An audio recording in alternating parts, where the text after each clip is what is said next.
lapang Songsara Gejen Sudem Bara Balang Lapang Oh Bongo Sai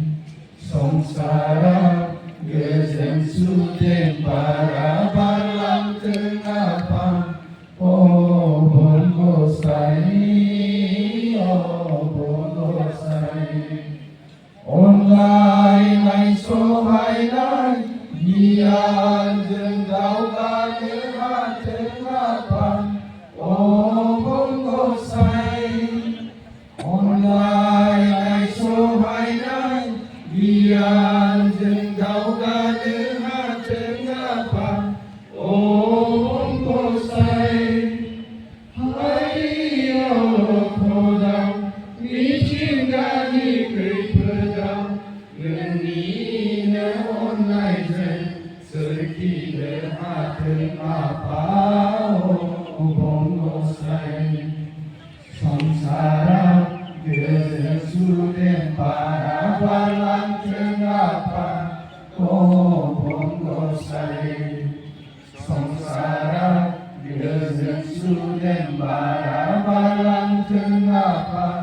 Oh bongo sai Oh bongo sai Nida ni somau Gesek rohong kahayamba Nuza kuya pangen jeng serang lepui Nida ni somau Gesek rohong kahayamba Nuza kuya pangen jeng serang lepui Seite somainan Abu sanahangan Orai beridemai Parai kaden apa Oh bongo sai Geren kusien Ale Orai berhangai Kaden apa Oh bongo sai Songsara Gezen sudem bara balang kenapa Oh bongo sai Songsara Gezen sudem bara balang kenapa Oh bongo sai Oh bongo sai Oh bongo sai Oh bongo sai Oh bongo sai Oh bongo sai Salam pertama semua. Dan mulai dari yang berdiri kembali.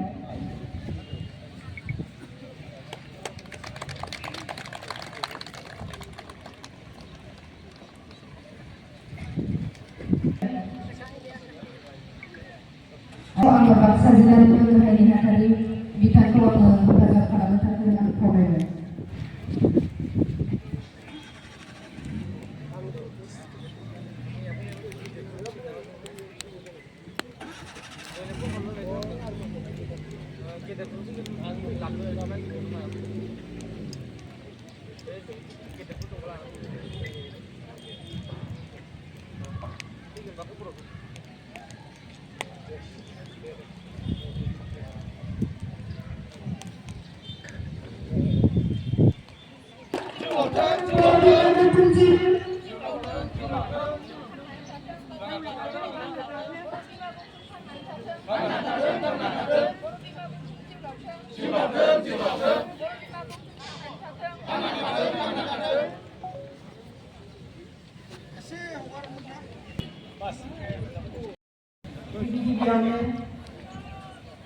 Duलाराय बर' फरायसा आफादनि लोगोसे बर' बिमा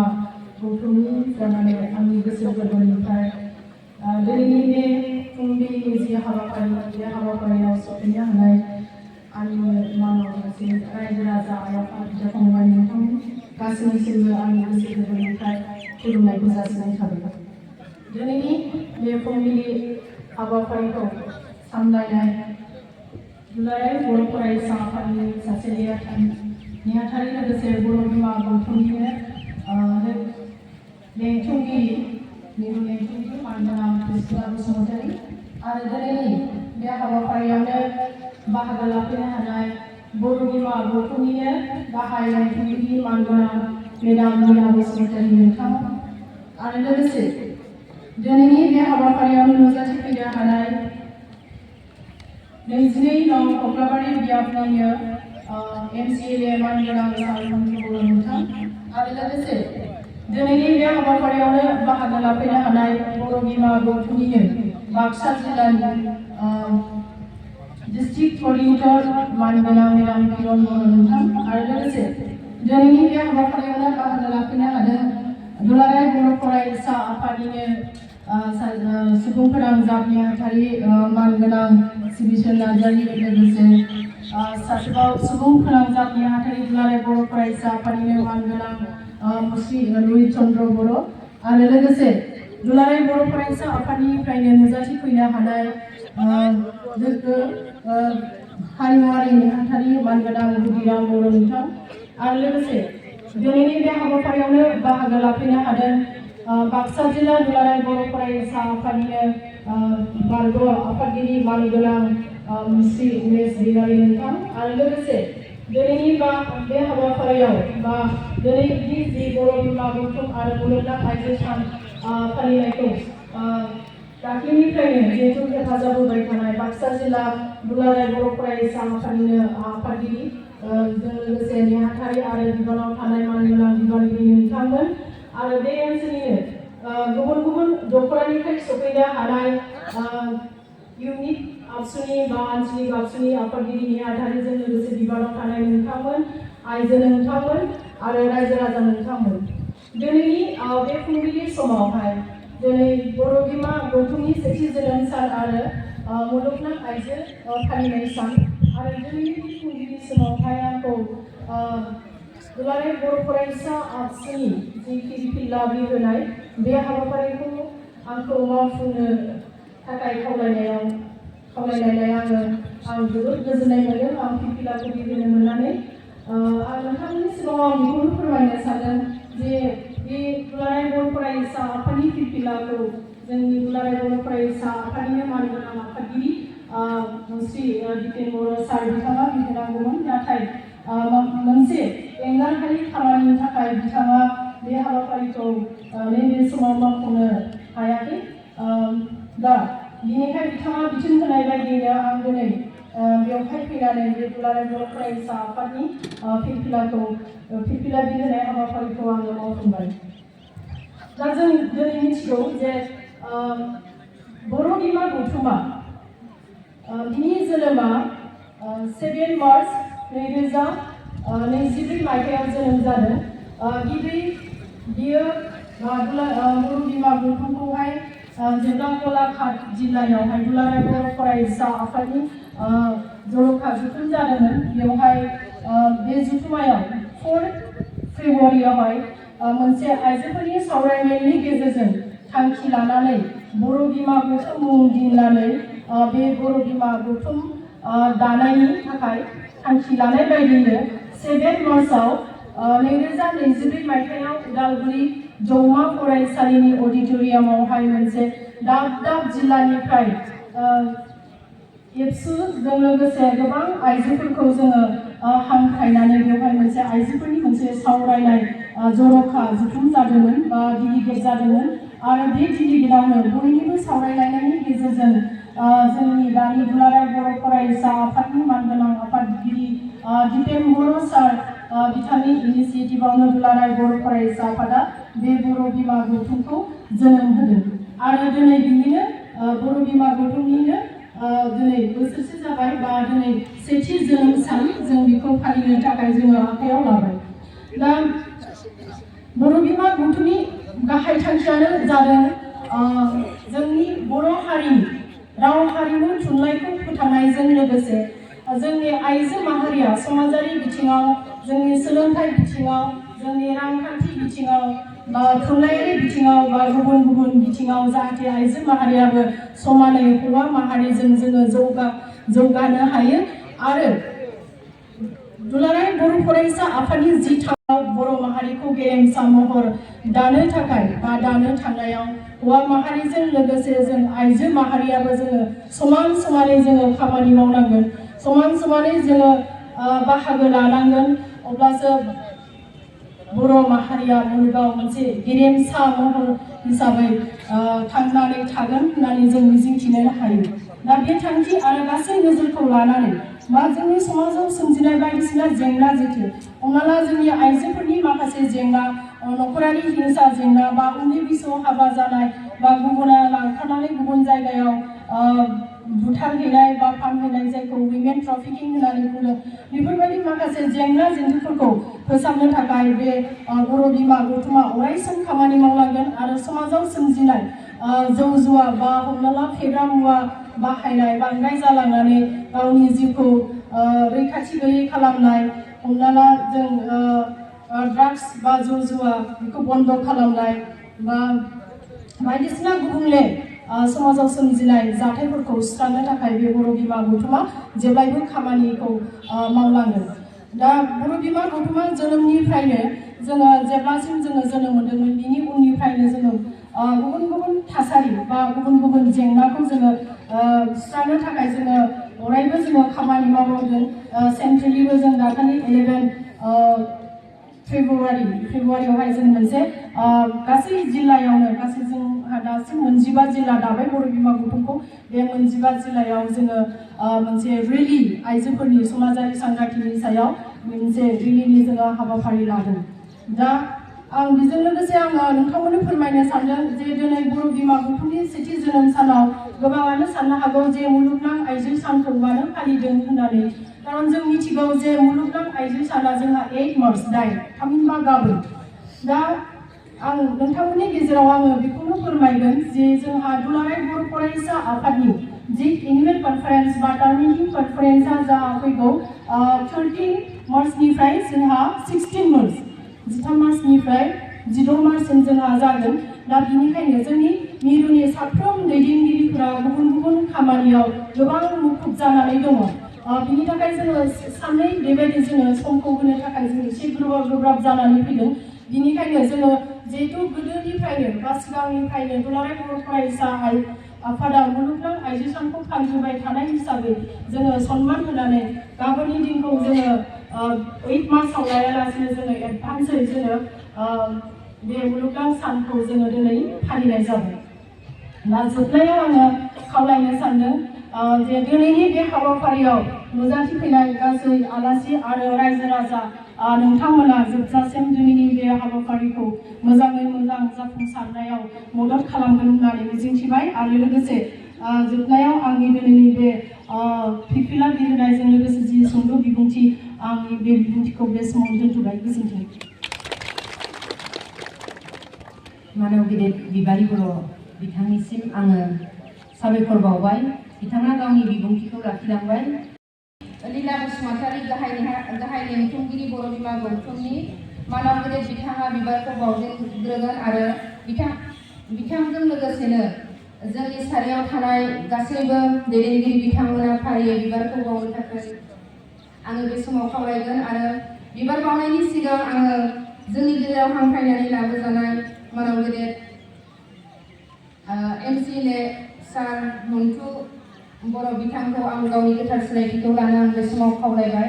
आरो बिथांखौ आफादनिफ्राय गांसे आर'नाइजों बरायनानै लानो आं बे समाव गुरै खावलायबाय। आरो बे समाव आङो गावनि गोथार सिनायथिखौ लानो आं बे समाव खावलायबाय।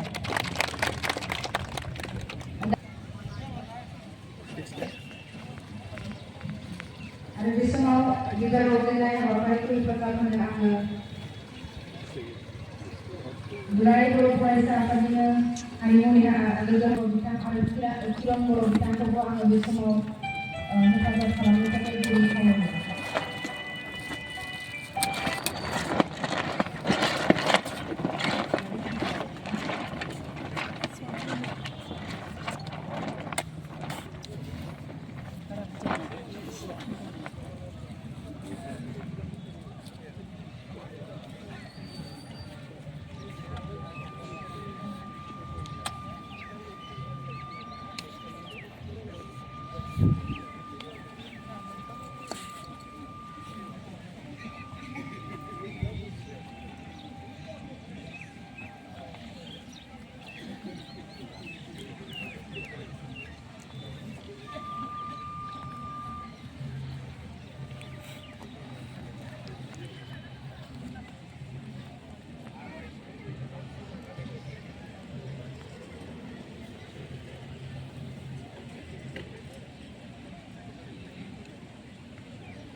Cái màu đông rong rồi.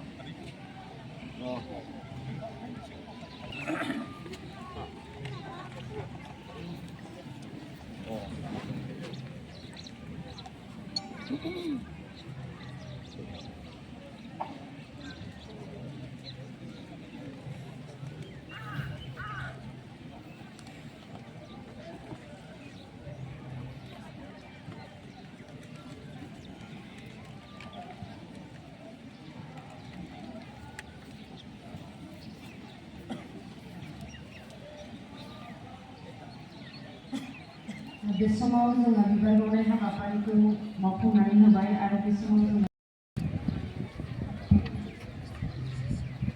दिनैनि नैबे गोथार हाबाफारि थामहिनबा